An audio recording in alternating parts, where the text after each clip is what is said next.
And this is a question that is being asked by several minds now. Is this the end of tariffs, or will last week's court drama mean they're going to go even higher in times to come? It's a tariff hokey with Trump imposing high tariffs and then pausing them until a future date. One thing is clear, Trump is using tariffs as a negotiating tool. In this next report, we decode what will go in and come out next. Take a look.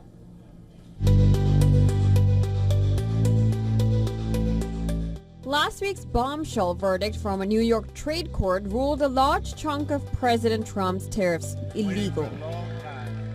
The ruling certainly opens the door to a whole range of new possibilities. While the Trump administration got temporary relief from an appeals court, the ruling raised several questions about Trump's ability to sustain his tariff rhetoric. Does this offer the administration the political cover it quietly needs to de-escalate tariffs and limit the economic fallout, or does it do the opposite?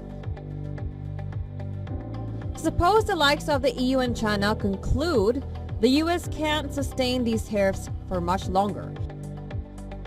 They can become more reluctant to give ground in negotiations, triggering the president to raise tariffs even further. Both of these arguments have done the rounds this week, but both sound a little too much like 4D chess. The truth is, nobody really knows what will happen next. However, markets are concluding that the legal drama does not change the basic tariff story. The U.S. administration has bet the political house on reshoring activity. Tariff revenue helps broader efforts to convince the Senate to pass Trump's tax bill in its current form. The average tariff the U.S. is now charging across all its imports is 13%. Now that is up from just 2.5% before the president's inauguration. 8 percentage points of that 13% are made up of tariffs that are at risk from the court ruling. That includes the 10% baseline across the majority of America's trading partners. But one of the two things seems likely.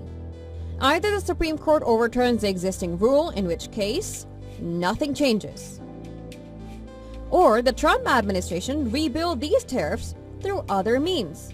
Talks with both the EU and China are not exactly going well, so tariffs probably aren't going down and they might go up. All this hokey-cocking just ramps up the uncertainty that businesses are having to confront. Business Bureau Report, WION World is One.